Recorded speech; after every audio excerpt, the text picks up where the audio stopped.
welcome to Sword and Tea, a Sword and Key chat show where we talk to game designers, game creators, and just general personalities in the TTRPG world. I am joined this time by Paul Hoeffer. I meant to ask you that before, if that's how you pronounce your last name. Um, is that correct? Yeah, it's totally correct. Perfect. Okay, did it in one. From Alchemical Press, as we're going to be discussing one of their new TTRPG settings, Mice of Legend, which you can currently find as a Kickstarter. If you go to Overcharge Chat, exclamation point mice will pull that up. And also, congratulations to you on a Thank you. successful Kickstarter so far. So far, I believe that launched early this month.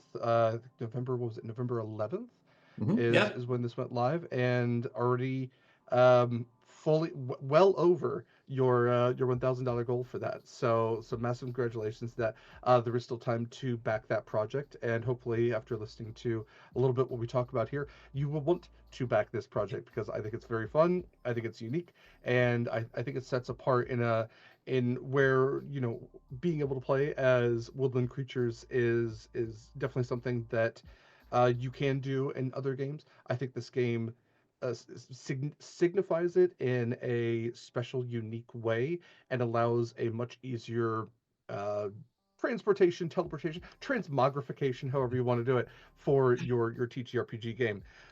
So I definitely do. We're definitely going to talk a lot about Mice of Legend, but Paul, first I want to talk a little bit about yourself. Mhm. How I guess what do you do in the TTRPG world? How did you get into TTRPGs? What's your story with gaming in general?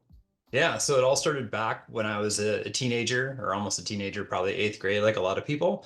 And there was this cool thing called Dungeons and Dragons I'd never heard anything of. And it was just starting to crest and wave in the early 1980s. And so some of the buddies from high school and I just were like, yeah, let's just go do this. There was a skateboard shop that also sold a lot of D&D stuff. And we just dove in, and I got really lucky. The DM we had at the time was this ancient old guy, probably around 28 or 30, but he was actually a writer for trade. And so he also went to Gen Con and won Gen Con. So we were able to get ramped up really quickly. And we played heavy, like, multiple times per week. And then, like a lot of people, you get to be an adult and things go away. And then about a year or so ago, I was having burgers at Red Mill, as one does with my cousin, and we're both kind of in between jobs. And he said, "Hey, I have this cool idea to play D&D as mice." I was like, "Oh, that's pretty cool. How about I just write an adventure for you?" And I met David Peterson and Alex Kane over at Emerald City and bought all their books for Mouse Guard and Beyond the Western Deep. And so I was really immersed in that at the time. And I thought, great, I'll just write like a little adventure. And then 180 pages later, it just blew out of proportion and went from there. That's awesome. That's fantastic.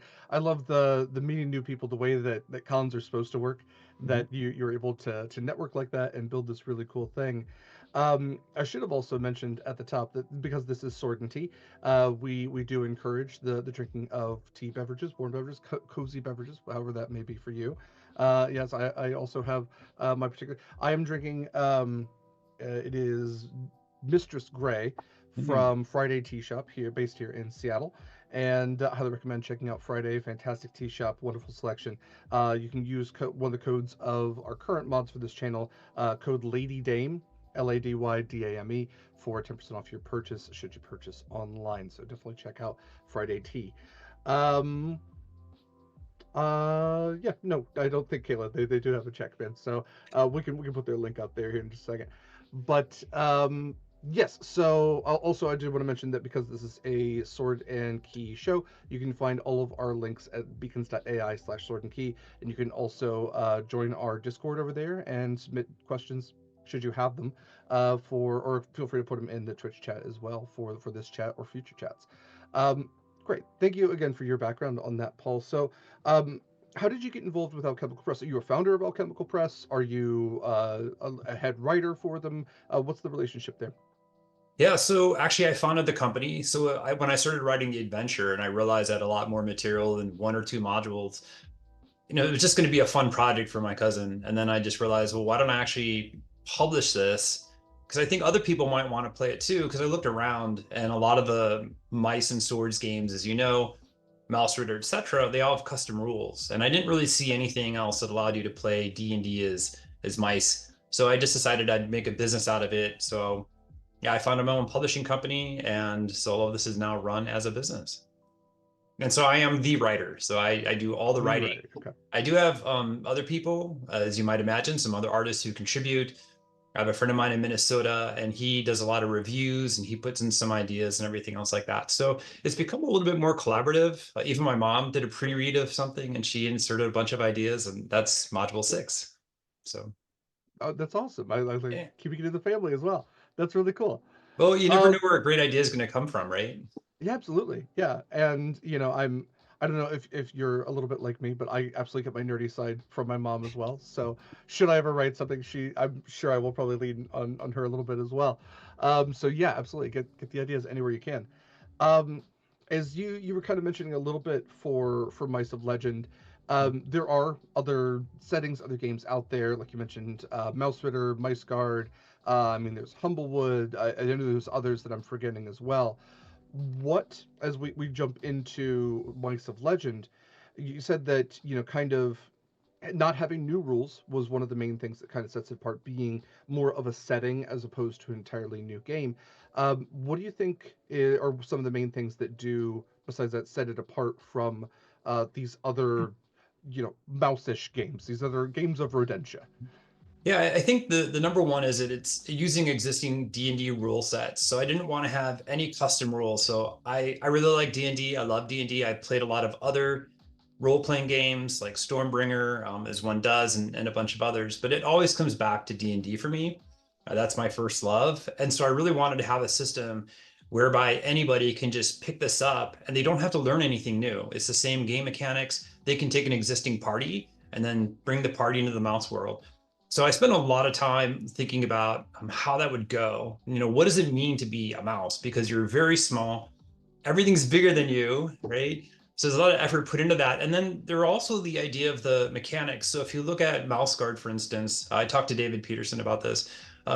He has no magic, right? That's one of his rules. There's no magic. And the other is that they have found items. So for a sword, they actually have a sewing needle. And you'll find all these human artifacts in their world. And Hmm. mouse Ritter's the same, red roll, etc. They all take place in the human world. And I really didn't want that. I didn't want to lose the idea of D&D.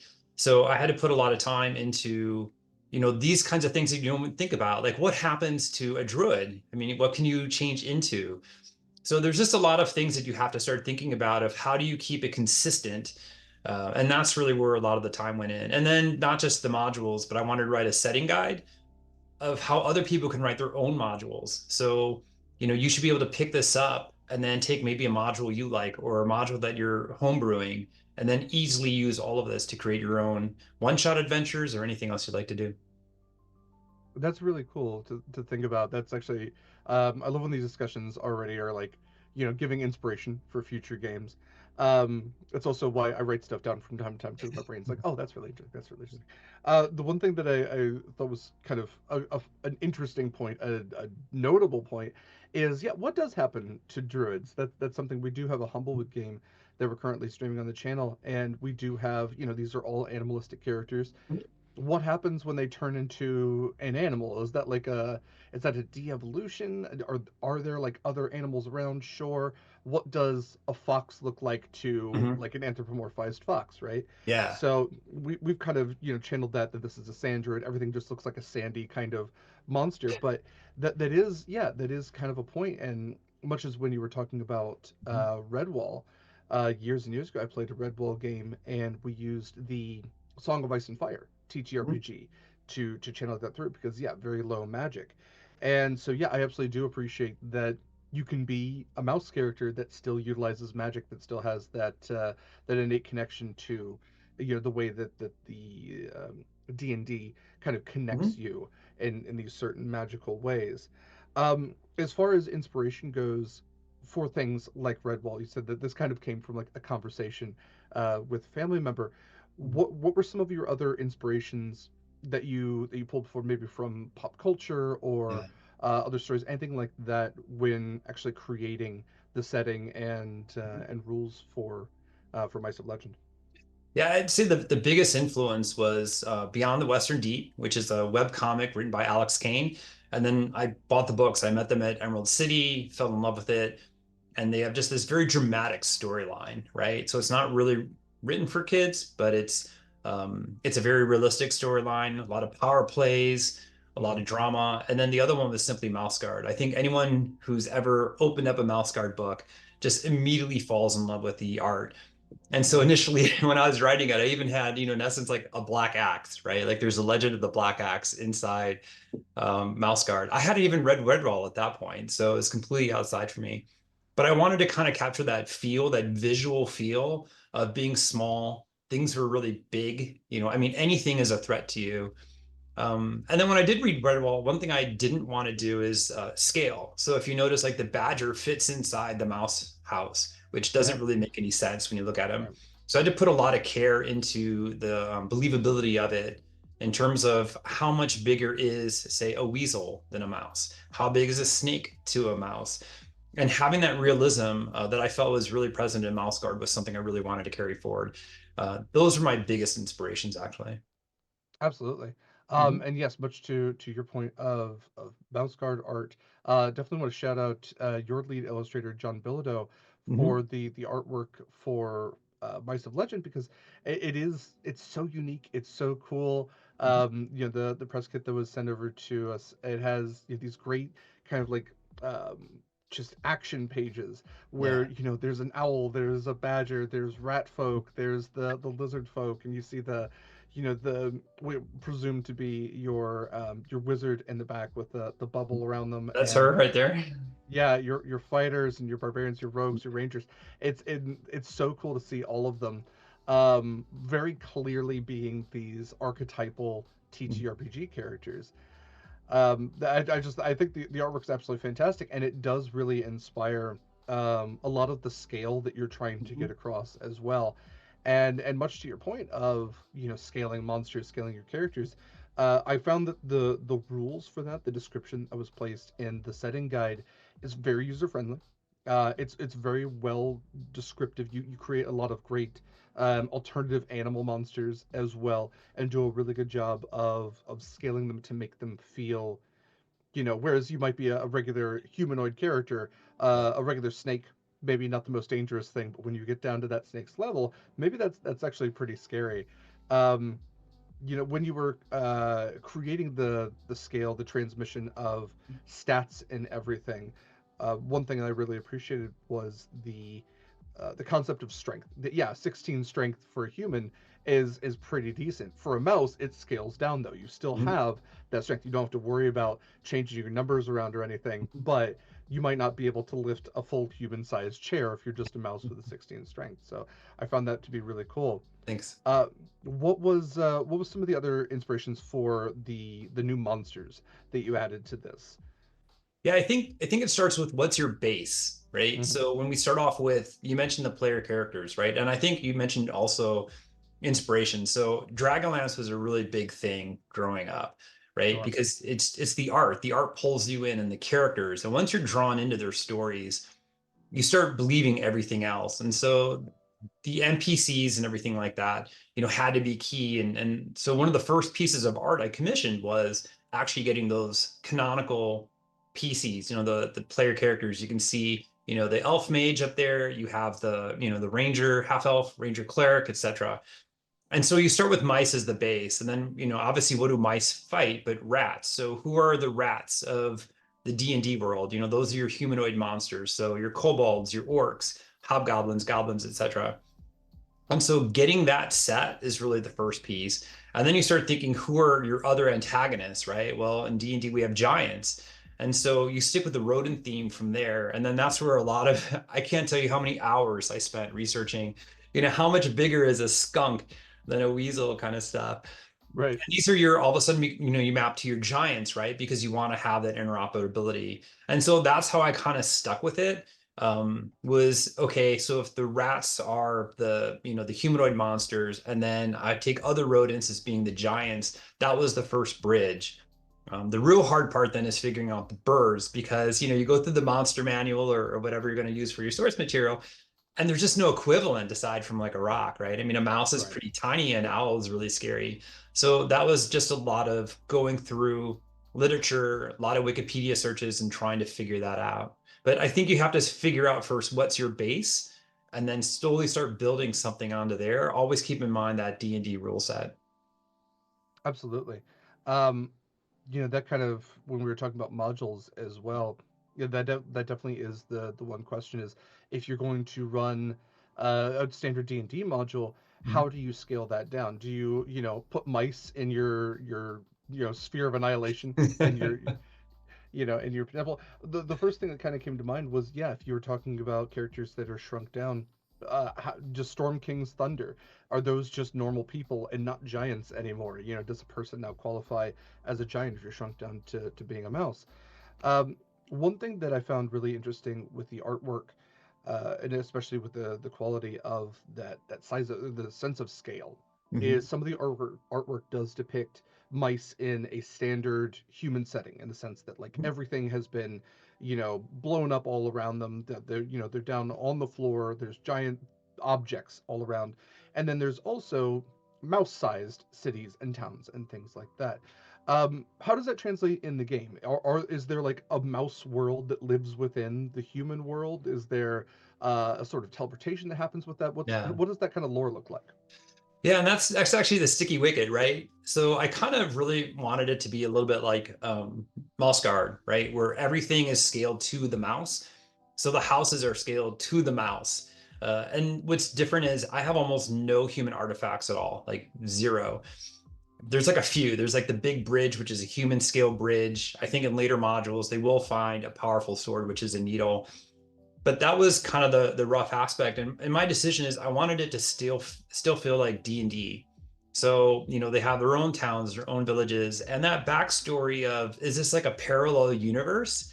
Is it actually in the human world, but maybe it's just like in a little glen or forest somewhere? Initially, I just left that ambiguous. I didn't really want to go down there, and I felt this way the DM can kind of decide what makes sense for their campaign, right? If you want to believe that it's a completely separate parallel universe, great. If you want to say that they are all shrunken down, that's great too. And as I've started finishing up this initial campaign of 8 modules, we've really had to kind of answer that question, like, what is a tree, right? How does that fit in terms of, are there like 1,000 foot tall trees in this world? And so I kind of had to eventually get to the lore where this is almost like a parallel universe, right? And then how did that work? Like, did they get cursed? Did they get put in? But I think that's as far as we've really gotten on that. My concern is if we get too far on that lore, it kind of restricts the DM for making their own decisions. And I didn't want, if you look at a lot of the maps, there's no dimensions on them. And I purposely did it that way. So the DM can kind of make it as big or small as it wanted to do. So it's not quite answering your question, but I would just say I've kind of tried to thread that needle, so to speak, of having enough information to give context. So if you Yeah, do take your own party and you have, let's say you have a module, there's a conversion guides for all of it. So you can pretty much take any AD&D module or any D&D module and just swap convert it into my sub-legend campaign via the conversion guides. But some of the details, I'd rather let the referees decide that. And when I've had people play test it, I'm continually shocked at the inventiveness of DMs and some things that I didn't think much about. They completely took off in other directions. And so I'd rather just leave that open for the DMs to kind of decide how they want to play that. absolutely. And I apologize, I was muted. That is a perfect answer to that question. I think ambiguity is one of those things that a lot of GMs really appreciate. Mhm. I've played games like Eberron that has these open-ended questions to them of what did happen here, what happened there, and I think that is really cool to leave that because yeah, that's the whole point of the game, right? Is leaving the imagination open. Yeah. No one, especially not the GM, likes to be railroaded. So yeah, leaving Yeah, that is definitely I great. got pushback on that O1. They're like, "Hey, Paul, this feels like plot railroading. You're pushing him too far down a path. You got to give some options." And that was, I think, in module 3, I got that feedback, and so I had to like rewrite chunks of it to just make it more open ended for that exact reason, right? I mean, and some Mm-hmm. some DMs really want all that, help and the scaffolding. Tell me what's going to go on, but others are like, "No, just give me the bare bones. Let me flesh it out." And so that's a balance that I really had to figure out, starting around module 3, is how do I keep that open-ended enough and allow different referees to play the module to the style that they want to do, and not box them in. So it's a little bit frustrating when you spend, days and days and days writing a town and then they just blow through it. Yeah, But I think that's yeah, part of the fun is, each party that goes through can play the module differently. Like a good video game, some people run to the end fast and others explore every little nook and cranny. And sure. so you have to write it with both types of audiences in mind. And it's not mine anymore. It's now up to the DM, and let them do the game they want to do. And then the group who's actually playing, like they're the ones who play and they have different play styles. And that was something I found on a Reddit, is somebody mentioning that is, different groups play differently, and you Yeah. have to allow the ability for each group to kind of take it and make it their own. And that was something that I had to learn as a module writer that I just didn't think about when I first started writing all this stuff. Yeah, that's one of the, I think, biggest lessons I learned streaming online is anytime that a module says it's going to take 3 to 4 hours, I always tack an extra 2 hours onto that, because there's always going to be a time where they're just standing around chatting, wanting to feel, especially in one shots, people want to like feel Yeah. out their characters a little bit, and know this is the only chance, so you got to give them that time as well. But yeah, everybody plays different. Um, I didn't want to miss this because this is one of my favorite parts, to go back just a second ago to the scaling of ordinary animals and how they translate. Much to what you were saying, beavers, otters, raccoons, possums, ferrets, stoats, all are incorporated. I do really like that you do have the monster equivalent put in there as well. Um, and much to also what you mentioned, like the standard TTRPG races, humans, half orcs, half elves, dwarves, gnomes, halflings, those are all mice. Kobolds, goblins, Mhm. orcs, hobgoblins, rats, troglodytes, lizardmen, gnolls, those are voles. So I like the one-to-one quality with that, of like, oh, this is how it presents, but this is also, if you've played D&D before, you know what to expect from it. Yeah. You know to expect it to be, have a stat block that is represent whether it is dangerous or not, whether it's friend or foe.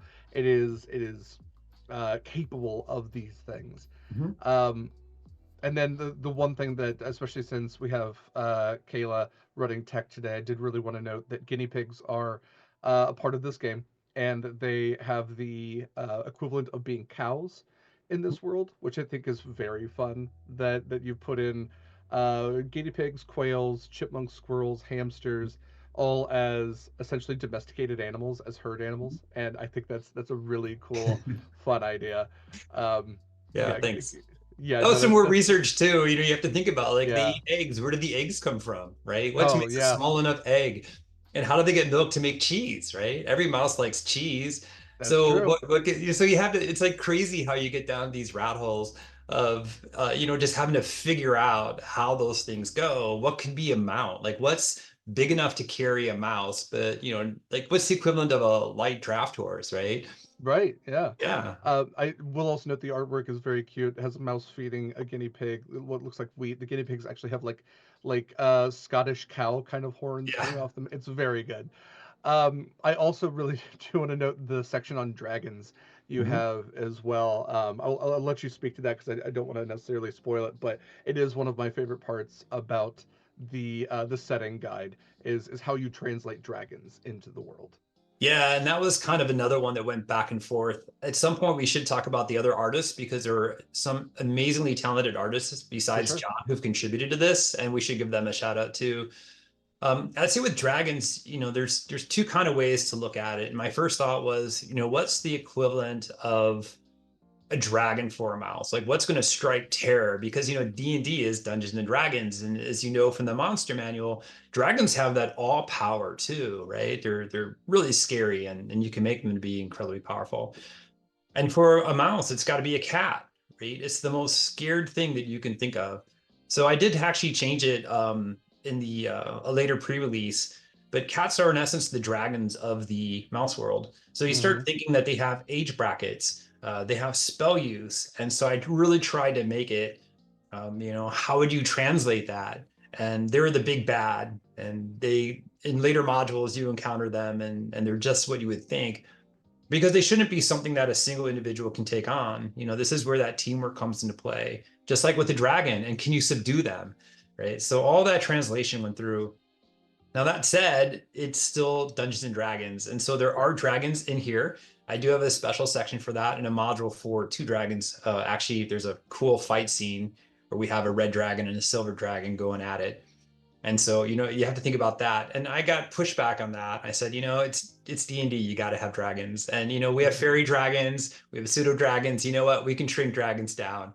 And so that was another game mechanic that you have to think about is, just making sure that when they do encounter a dragon, that it's scaled for the mouse. So a dragon is to a mouse what a dragon is to a human. They're just smaller. And if you can believe that you can turn into a mouse, you can believe that somehow the dragons that are there are just scaled appropriately. But they should be rare. They should be much rarer than say a cat. Definitely. I do like that you also note that dragons who can polymorph themselves can also appear in mouse form. Yep. And in my head, the image of a hoarding dragon, like going into a cave, seeing a dragon curled around its gold, is just so similar as a person who has so many cats to like a cat when it's in its like its special place, just all curled around. Instead of roaring, you just hear that like that purr thrumming through the ground. That's the great image to put into it. I definitely wanted to note that. Cool. So we've talked a lot about like how the game does scale, how the monsters kind of translate in, and there definitely are some more supernatural monsters as well. There's the skeletonized versions. You include sirens, which are really cool and definitely something that it's kind of weird. They aren't super like it's weird that sirens never appeared in the monster manual, the standard monster manual for. Oh, that's for right. D&D. They're in a Fiendfolio, I think. Yeah, they were. I think they were added in a little bit later, but I really do like your translation of them. Um, let's talk a little bit about the magic items. You noted that a lot of the items that you put in here aren't like human artifacts; that they are meant for mouse folk. What are some of the? I guess what I'll ask at the top. What is maybe your favorite of the magic items that are included in here? I think my favorite one, let's see. Well, initially it's kind of changed. In the beginning, I had a lot of fun with insect repellents because, insects are obviously much bigger. And so I Yeah. thought the idea of a healer being able to sell insect repellents was probably a cool thing. But I'd say probably one of my favorite right now is a hummingbird trap. Yes, So I what I really do tried to like that do, one. and yeah, I think I have like over 60 new magic items now. I'm up to 60, 70 across Yeah. the modules. So one of the things in each module that I'm trying to do for the audience is every module, in addition to having a new location, it has like a different theme as well. And then also there's always going to be new monsters, new magic items, and new spells. So I'm trying to have that as a way that you're constantly adding to for the DM, you're adding to your library, and then everything stays fresh to the players too. It's not like there's only so many times as a mouse you can go through the wilderness, right? Hmm. So trying to go that through. But the hummingbird trap is a pretty interesting one. Um, I get this idea from the time turner room in Harry Potter. Remember, like the time goes, and Yeah. there's like the bird and the egg, and it just kind of goes from the bird to the egg. And so I thought that might be kind of interesting in terms of having like a hypnotic thing. So they spring the trap, and then everyone just kind of stares at it. And then, now it's is it something benevolent that you can use against a monster if you figure it out? So, because it's like a buckyball and you have like two birds going back and forth. So that was always the challenge in each module is I try to have something fresh. There always has to be a monster you don't expect. So like the sirens is one. Hmm. There's a manticore in another. How do you put in an intellect devourer into the mouse world? So Right. there's just, I think again, I'm up to like 60, 70 custom monsters now. And just trying to keep things fresh and interesting. So every module is something you haven't seen before. I really like that. I really like that everything does also feel scaled down. Your sword of night that you kind of note in here. It notes it just being a sword. Again, like you said, there might be the needle that's present, but that presents the black metal sword. The insect repellent is absolutely something that they would have to worry about. Rat bacon is Yeah. both wonderful and horrible at the same time. But like the magical mushrooms, being like maybe a primary source of food for them as well. Everything does feel very thought out in this, so I Yes. definitely want to celebrate you for that. And even again to go back to the artwork to celebrate your artist, the art for the wand of night vision with like the crystal coming out of Oh, it, otherwise it looks like a flashlight. For artists, I do have in the fact sheet. I have John Bilodeau, and I also have Castle Grief listed as artists, and then I'm not sure how to. It is Jan or one Rielabin as the map maker and animator. So there's I can't believe there are actually other names so too. the first one was Anga Dupanya, and I found Okay. him through Fiverr of all places. He came up with the canonical mouse characters. Like that was the first thing I ever commissioned was I need 6 standard player characters. So I need a Chad fighter, Hmm. you have a dwarf fighter thief, and I just came up with this like, okay, if I have to give you 6 player characters to start with, who are they and what do you need? So you need to make sure you have clerical representation, etc. And he did a phenomenal job. And so the art that you see right there, that's him. So he's based out of, I want to say Indonesia, but he did the first 2 cover arts and he does that. So John Bilodeau, as you mentioned, was somebody else, and he's really led the tone for all the black and white OSR, OSRIC type of art that you have in those old school modules. And so he's very heavily Yep. involved in that. And then from that, so my daughter went to Mercer Island High School. Just give a shout out for MIHS. And then I was really desperate to get more artists on, and she had some friends of hers who had graduated, and they're all art students. And so it was a really great way to pull in 4 or 5 of her friends and say, "Hey, I got this cool mouse thing." So you mentioned the hamster Harry Coos from Scotland. So I think Hmm. earlier this year, my daughter went to Scotland, and I was reading Rob Roy, so that whole Harry Coos thing came in. So I asked the artist, her name is Verena, and I said, "Hey, can you just like take this photo of my daughter petting a hairy cow or hairy coo, but make it a hamster?" And she did. So there's also Faye Campanos, and a few others. Castle Grief came on in Module 2, and he's just been absolutely stellar. So we really have this pool of artists really trying to bring this world to life, and they bring different sensibilities, right? Yeah. So the one with the wand of infravision, the infrared flashlight, as you mentioned, that's a Verena one, and I just said I need something for it, and she completely came up with that on her own. So that was another learning thing is how to work with the artists, how to give them enough room to bring their own sensibilities and not constrain them and say like this is the core of what it needs to be, but the rest of it go off on your own, and they're constantly coming up with stuff I hadn't thought of. So yeah, John Ria Lubin, I did my initial maps on just like literally graph paper with a pencil, and they're horrible sketches. And I'm like, okay, no one's going to buy that. So I put them into PowerPoint as one does, and I'm still like, okay, these are they're Paul maps. They're okay. And so I found Jan, and he has just made these incredibly detailed battle maps, and he's just brought the world to life. So I might just have a description of a room, and he will decorate the room with every single detail. So I like him because he reads through the module, and then it's almost like he's reading my mind, and he adds some other things that I didn't think about too. So that collaboration has been phenomenal. And for those of you who go, just the maps alone are art. They're absolutely stunning. And they Yeah. do inform the artist too. When they say, "Hey, I'm going to Lake Town, what does it look like?" And then they can use that map as a visual reference for that. So all of that stuff comes in and plays really well together. Yeah, absolutely. I personally am that kind of GM that looks at artwork and definitely uses that to describe, like, oh, this is what was intended. Mhm. How can I express this poetically? How can I maybe even, build off of this to extrapolate as to what these people are like, or what might be in a town like this.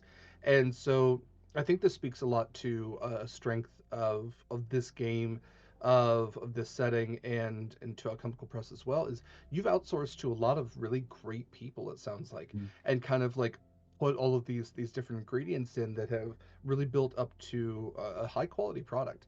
Yeah. um the you absolutely, to your point, the game, some of the artwork in the game is very indicative of those earlier AD&D Mhm. modules, and has like that kind of grainy sort of artwork to it. That also brings up a point that I should have noted earlier. This is not just for 5e. This is much more of an open setting. So Mhm. I'll let you speak to that. How can Mice of Legend be translated into? It sounds like a variety of different rule sets. Yeah, I think so. I think one of the things that I was also inspired by when you mentioned the openness was those early D&D modules like Keep on the Borderlands, Temple of Elemental Evil, and these Yeah. kinds of things. And that's why I published the translation guides. Actually, you can take any one of my modules, any of the Mouse of Legend modules, and because they have the translation, you can play them without the mouse hook. 100%. You can just play them as normal dwarves, mice, whatever you want to do. Yeah. And I think because I've given that basis, like right now they're mostly written for OSR, OSRIC. Most of the play testers have been playing it in 5e, and it's very easy, as you know, to go from OE to 5e and just move forward in that. But I think for the rule sets, you just use it as a base, right? I mean, because it's really that consistency of, like let's say a druid. Can a druid transform into a bear? No, because it would be massive. So what's the equivalent of a bear in the mouse world? And so I think from that basis, because we have all that translation, you should be able to port this to pretty much any other rule set you want. I think it's pretty easy to go to Pathfinder or people do homebrew. But as you know, D&D is, yes, it's a guide, right? Even Gary Gygax said, this is a guide. And I've seen people play D&D in the car. The DM's in the back seat, and he's just got like a little random number generator, and they just play. So I feel like as long as you have the consistency, and I think that's the biggest thing I aim for, then it allows you to translate that to pretty much anything you want. I love that.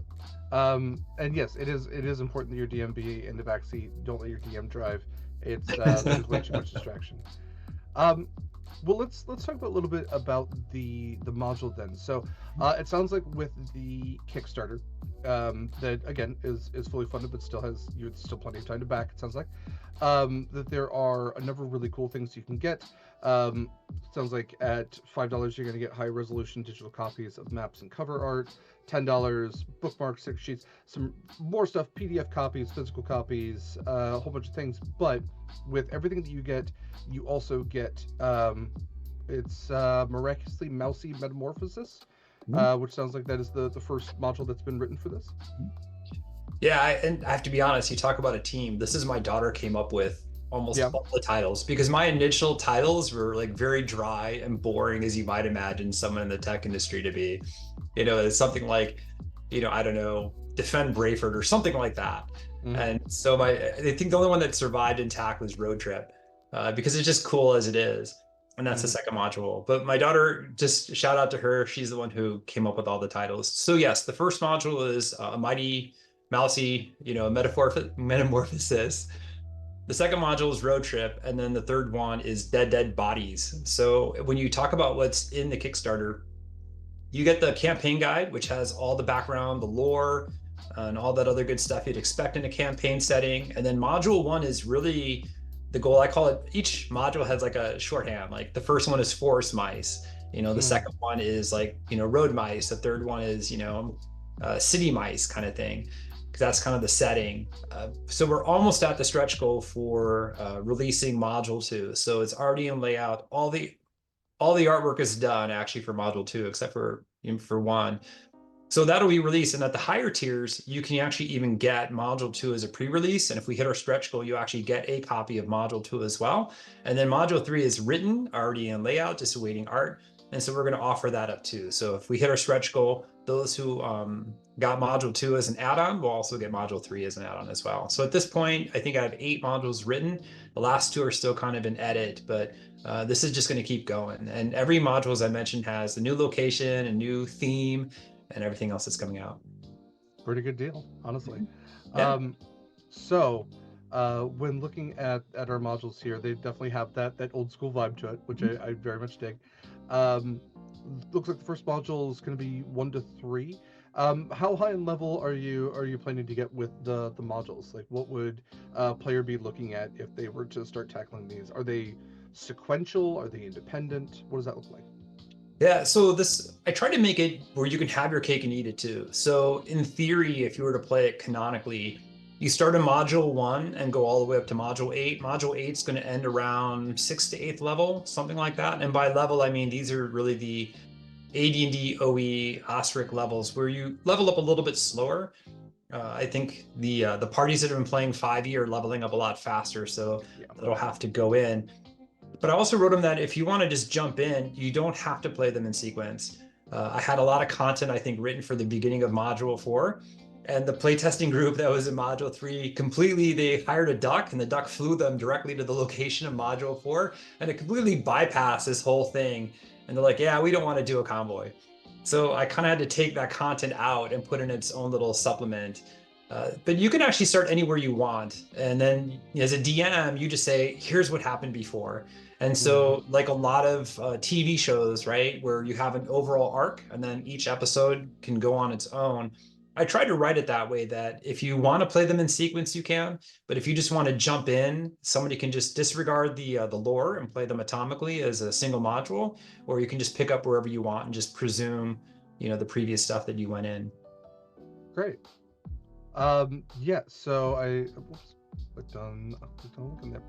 Um, Much to celebrate. Again, the ingenuity with all of this, the compatibility with all of this.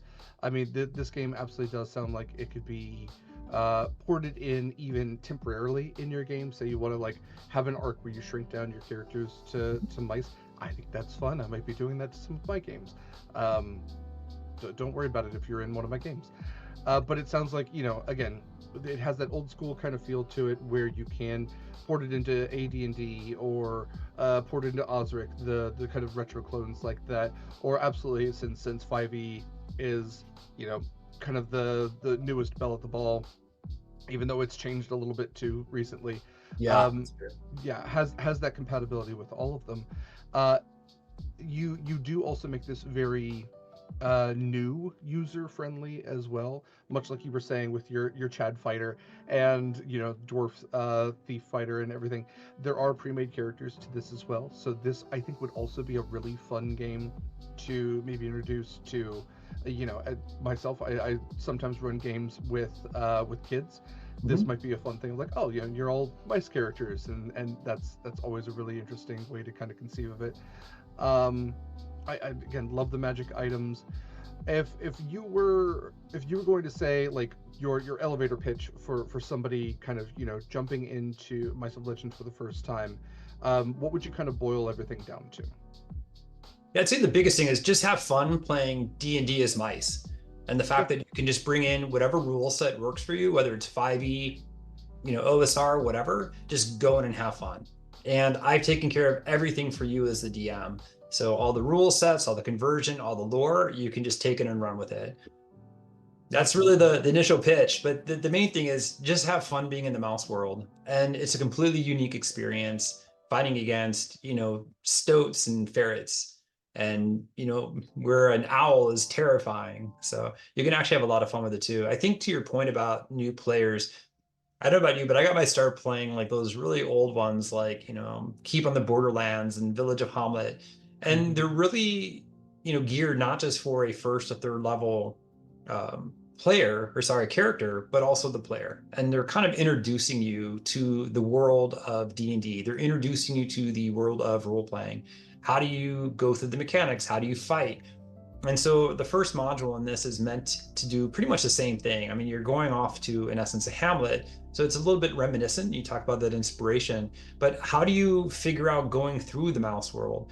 Like if you hear buzzing behind you, in the human world, maybe it's not a big deal. It's just some pesky dragonflies. But in the mouse world, it could be a big deal. And seeing a hawk overhead should be terrifying. And so trying to get used to that mechanic. And also as a referee, I've noticed some of the first referees, they've had, a bunch of questions as they go through, like, what happens if someone dies? Like, how do I introduce a new character? Or you mentioned the druid rules or other Yeah. rules. And so it also gives the referee a chance to get used to playing in the mouse world and then what they can vary and what they can't vary. So that's kind of in essence how that first module is written. And just like any other sequence of modules, we just start presuming that you understand traps. Like module 4 introduces a big dungeon crawl.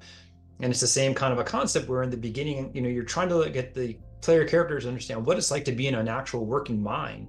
How do you map differently? How do the rooms shift? And so, then as it gets more lethal as you get further down. So I think that's part of it too, is as you said, how do you make it easy for people to come in? And that's part of the advantage, I think, of using D&D rules is you're not having to learn yet another rule set, yet another player character sheet, yet another this. You can take that experience you already have and just jump in at whatever point you want to. Absolutely. Absolutely. And yeah, I think but to those questions, you have provided answers to them. There is, I mean, a section in this about, yeah, what happens when a character dies, especially if you're going to be playing this more in the AD&D sort of way, where character death is much more of a real possibility than Yeah. 5e. Or, say you have a character leave, you introduce a new character. That is something that not a lot of games actually do address. To go back to almost the beginning of our conversation, you mentioned when you're younger and you have more time. That's one type of game, but now as adults, the biggest monster that we could ever face is just scheduling Yeah. and scheduling conflicts. So what happens? Yeah, what happens when a person has to leave a game and introduce something else? A lot of modules and settings don't give you something for that. This gives you like an actual tool, an in-game hook to introduce somebody new, and I think that's really interesting and unique as well. um, I love what you've done to build this world, to flesh it out, to address the questions that are asked, instead of just, you know like we said, some questions are best left unanswered, but that you do have to fill in a couple of holes here and there to help out a GM, and those definitely feel like they have been well provided for. um Yeah, that's actually a great point. I mean, I think sometimes when you've been playing a long time, you just take these things for granted. yeah, So I was talking to a teenage DM, and they were like, well, what happens if this happens? Like, and I'm like, well, that's pretty easy. Option ABC, right? Like let's say, hmm, oh, a character dies. Well, it's pretty easy. The guy in the human world just sends a replacement, or they happen to encounter someone. Like I came up with like 5 ideas.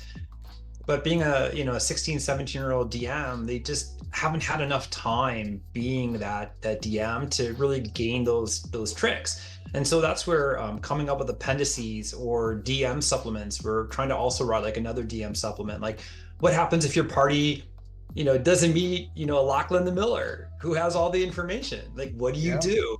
And so, a seasoned DM knows how to just wing it, right? Or they just make something up on the fly.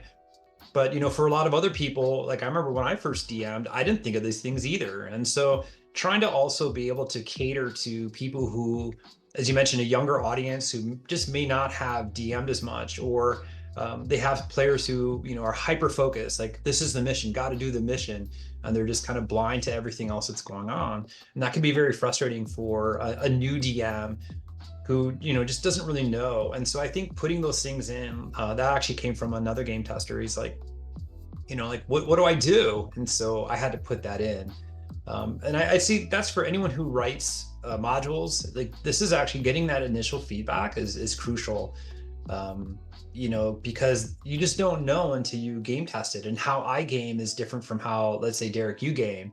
yeah. And so having that variety of ideas in there is really what makes it a much better product. So I'm very blessed to have, a good group of people who help play test it, run it through. And then also you mentioned the 5e aspect is very different.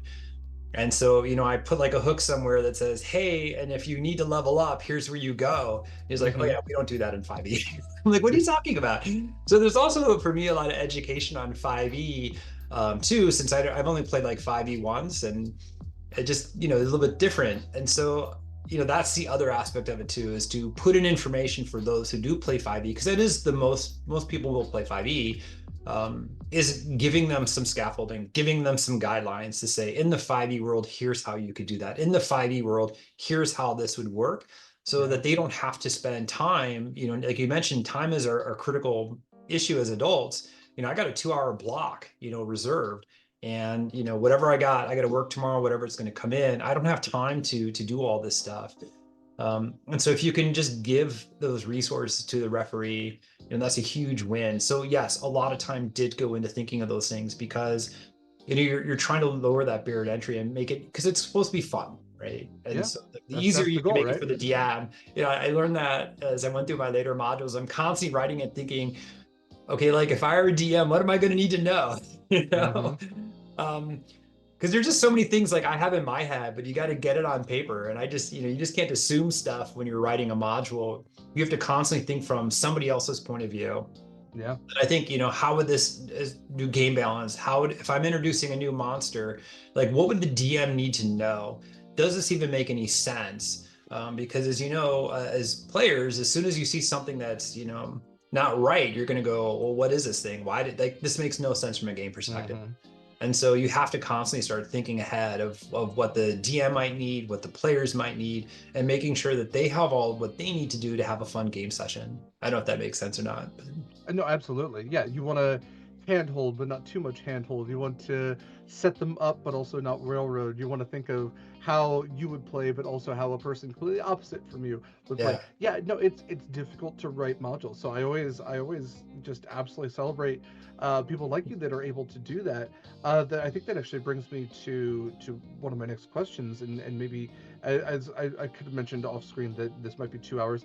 I think we might be wrapping up here relatively soon because I Sure. think we've covered it pretty well. But what do you think is your advice for somebody who might be getting into module writing, TTRPG writing? For if you were to give yourself advice, even Yeah. a few years ago, what would be the big piece of advice you would give? Well, I'd say the two biggest things would be, one is leave your ego at the door.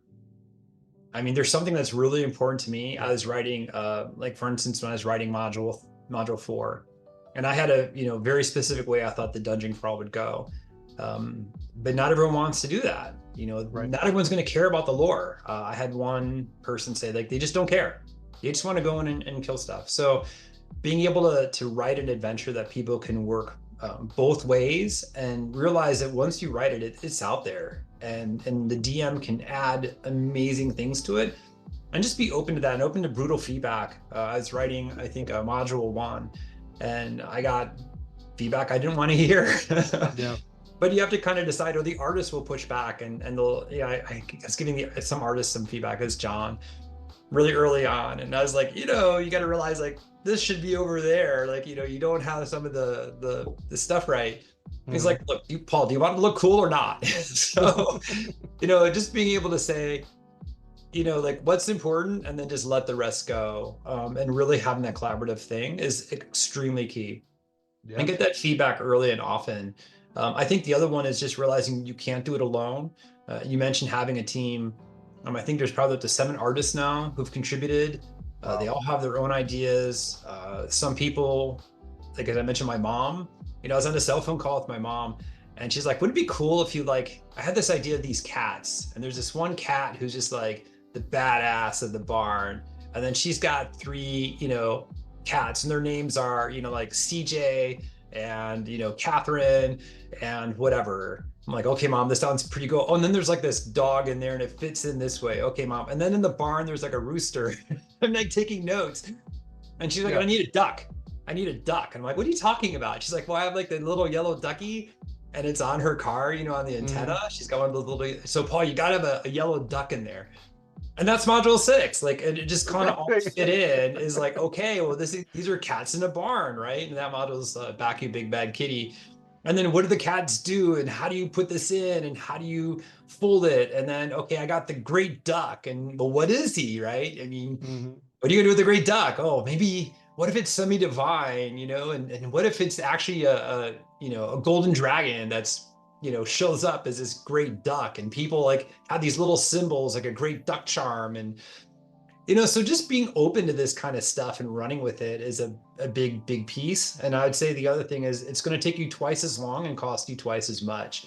90% of my bill is artwork, but Yeah. it's worth every penny. I think Yeah. when, Pay like your I said, when artists. people look Absolutely. at it, it's like, oh my God, this is amazing, but it makes you feel like you're inside the world. Um, but the last one is really, if I can tag on a third one, Derek, is, Well, yeah, please. Yeah. yeah, it's just edit, and more editing. And I kind of found like in some ways editing is writing is kind of easy. And I'll get through my first draft in like a couple of days. I'm like, oh, because you keep thinking like, okay, there's a well. Well, what's in the bottom of a well? Well, there's a water weird. But what if it's not a water weird? And you just start adding to it. But then, it's kind of like running in Minecraft, right? You're just kind of like blazing through. And then at some point, Mhm. you got to consolidate. And that editing process is time consuming and laborious, because like, okay, I introduced a tree frog, well, now I got to get a stat block for a tree frog, and how much treasure does it have, and what Mhm. else you're going to do with it. And so keeping that up is actually the biggest thing. I'd say probably, if I look at a module, actually writing that first draft of the module is maybe only 25% of the work. Editing is probably 50% of the work, and there's a huge amount of time in maps. I do Sometimes when I write, I just start with a map. Like, okay, what am I going to do? Okay, it's going to be an island. Okay, well, what's on the island? And I'll just start drawing an island. Okay, so I'm going to have a beach. There's going to be a beach here. And then what would be kind of funky? What if there's a tiki bar somewhere? Like, instead of just having a pirate island, what if there's actually like Casablanca? You know, you have Sam's, casino over there, but it's actually a resort, like a timeshare. And you start thinking of these things, but the maps take a long time too because you have to have them. So I think getting people who can help you edit is just a huge win. And I think when I look at other advice for other module writers, dear God, you need an editor. I'm sorry, like you're not going to edit yourself. You think you can edit? Get ChatGPT, hire an editor, like do something, but that's going to be your biggest thing is when you look at the module, like how does it read? Does it read consistent? Is it consistent in your language to your previous module? So I think that's something that you just kind of forget about is you think, like I said, I wrote 180 pages in a few weeks and I thought, woohoo, I got like 6 modules. Well, that was February. Or you play test something. I was doing module 5 and I'm like, oh, this just doesn't really fit. And I basically had to just gut the whole thing. I mean, it was almost a rewrite from scratch because my original ideas just weren't that good. And that's kind of a little bit depressing as you're like, man, I just spent like 20 hours writing this thing and it's junk. I don't want to play it. If I don't want to play it, how can I get anyone else to play it?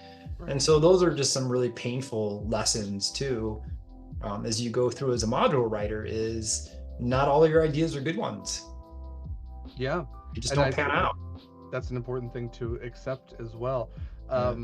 If you yourself are a writer, I highly suggest going back just like 2 years and reading something that you wrote and then realizing how bad it actually is. It's always an important lesson.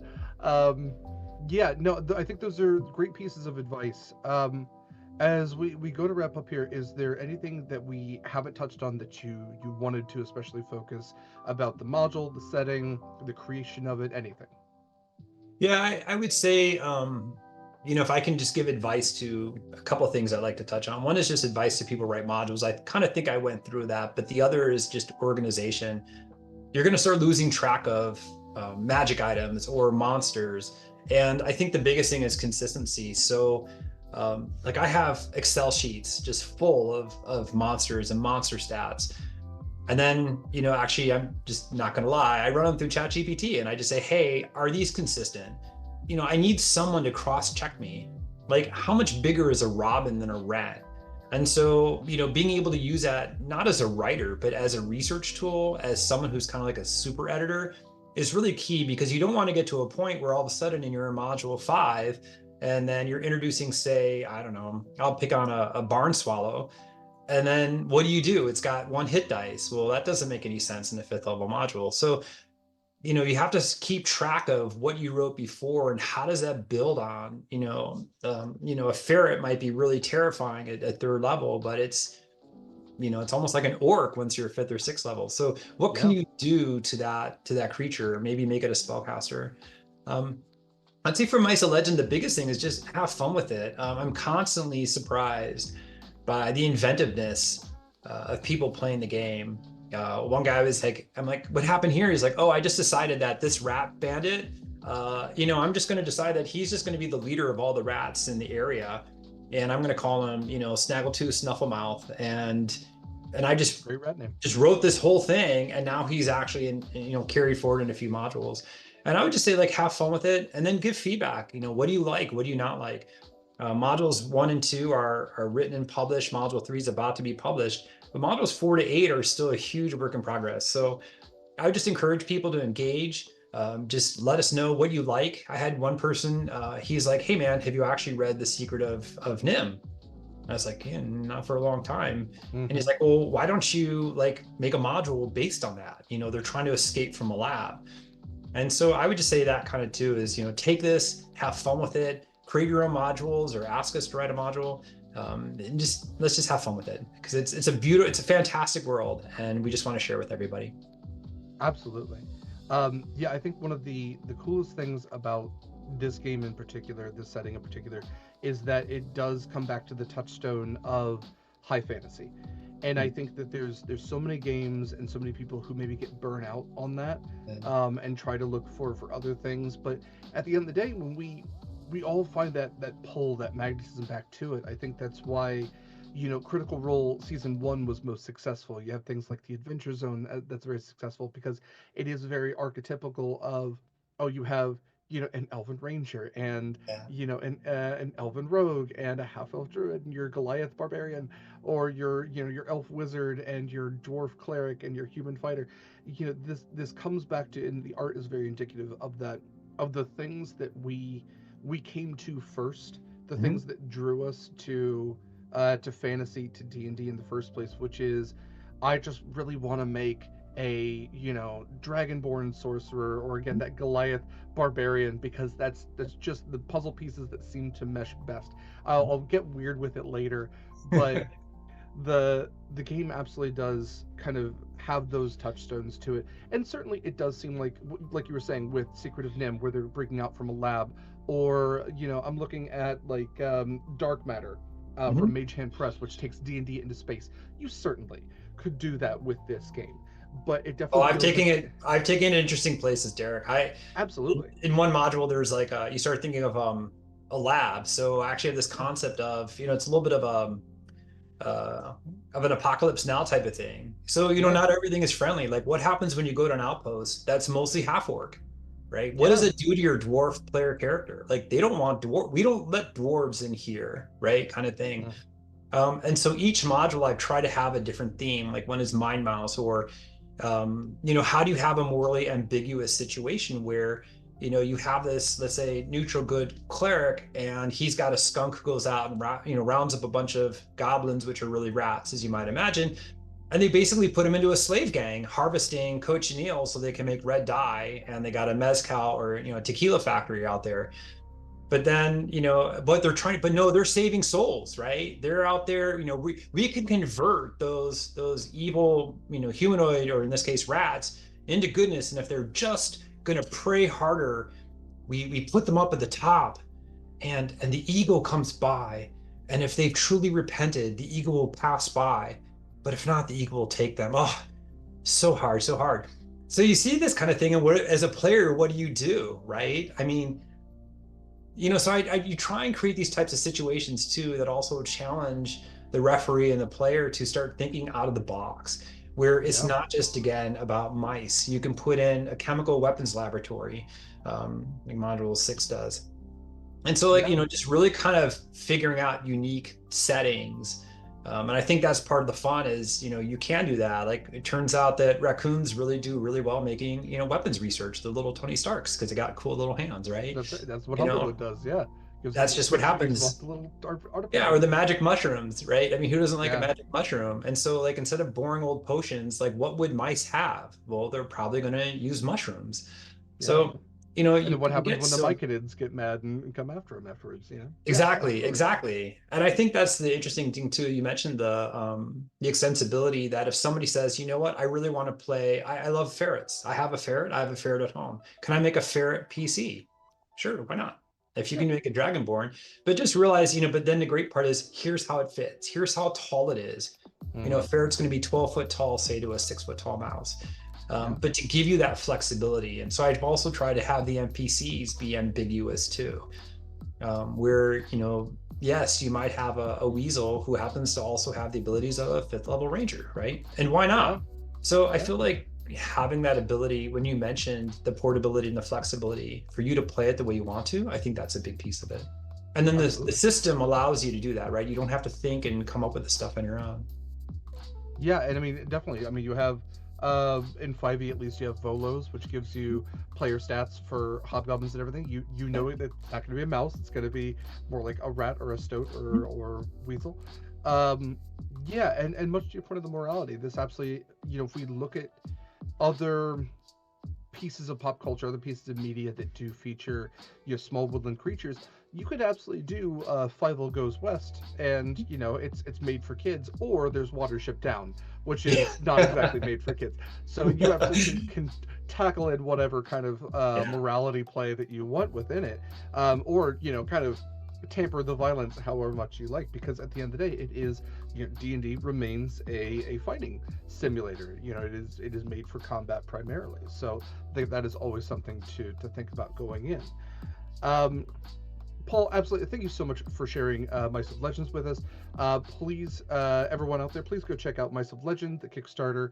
I will pop over here in chat. And while it is fully funded, you still have some opportunity. I should ask about, when does the Kickstarter close? So it officially closes on 12/12. So we open on Okay, 11 and we go to 12/12. perfect. This way, if Okay, you're in the UK, you don't get confused on what the date is. that's true. But once we close the Kickstarter, all of these things will be available on DriveThruRPG, and also for the people who want a little bit higher quality with the stable bound, they'll be on Mixam as well. So, and this is just the beginning, right? So, as I Yeah, mentioned, every penny we get in is just going to go to art, and we're just going to get modules 3 out there. Module 4 is already written, and that's the big dungeon crawl. So, I really want to get these things out and keep going. definitely. Appreciate you paying your artists. Appreciate you not leading to. I know it's so tempting to use AI artwork, but I think anybody, all they have to do is just look at the artwork that has been created for this game to see the superior quality that exists when you actually just get real people to do it.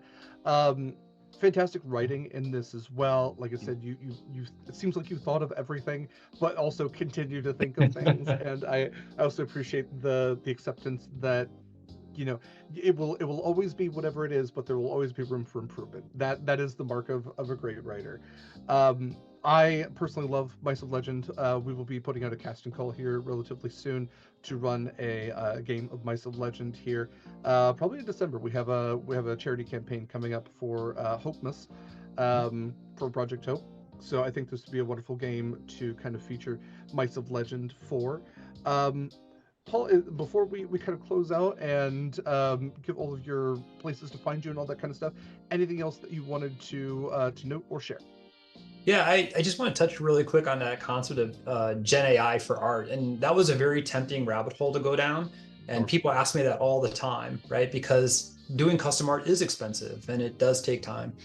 But I just feel like if you really want something original, as you mentioned, that's just what you got to do. And the artists have been so amazing to work with and bringing it to light. And there's so many talented artists out there. I really would encourage everyone to just kind of just say no to AI art and really, and find artists out there because they're there and they do incredible work and they'll really, really enrich your world. I will say if you're local, we've done game testing up at Zulu's up at Bothell, and then Playtest Northwest. If you haven't been familiar with their work, they're also going to start doing RPG as well as tabletop games. So just a shout out to Playtest Northwest and Zulu's for those of you who are local to the Seattle area.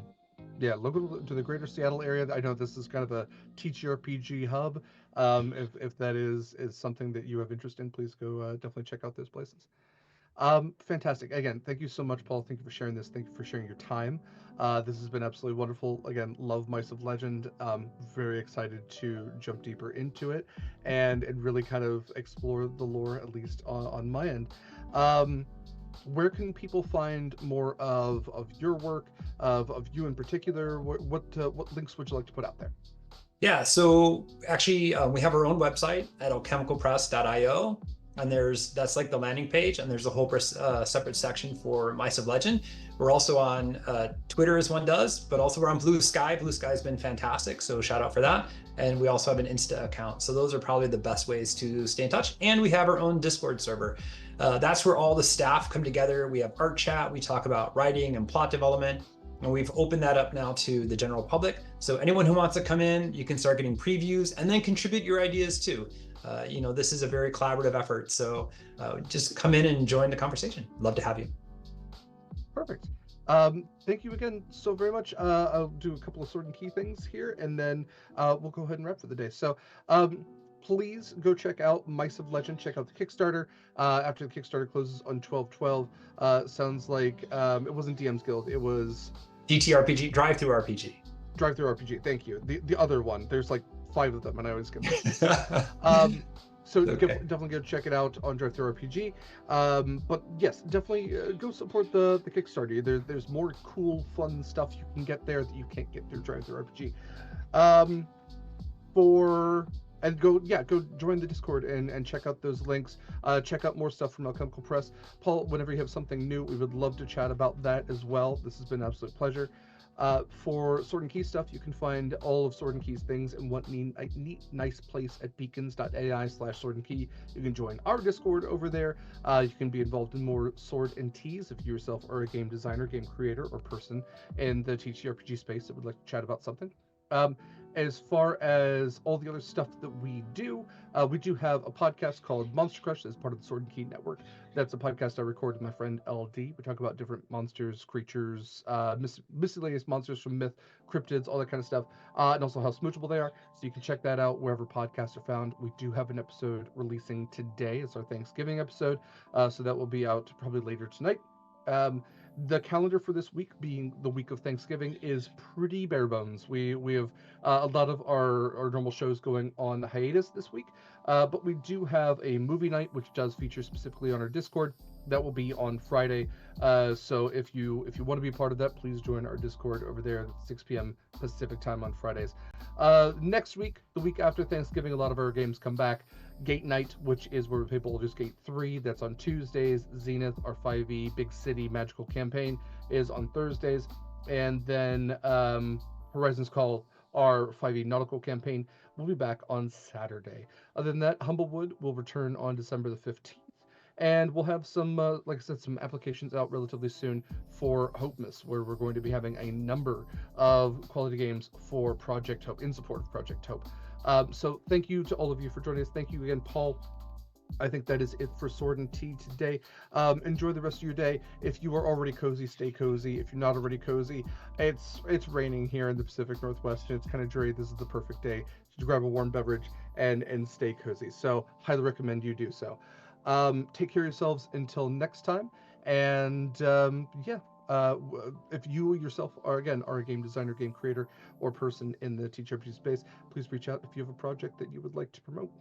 Thank you again, everyone. We'll see you next time. Thank you so much. It's been a pleasure.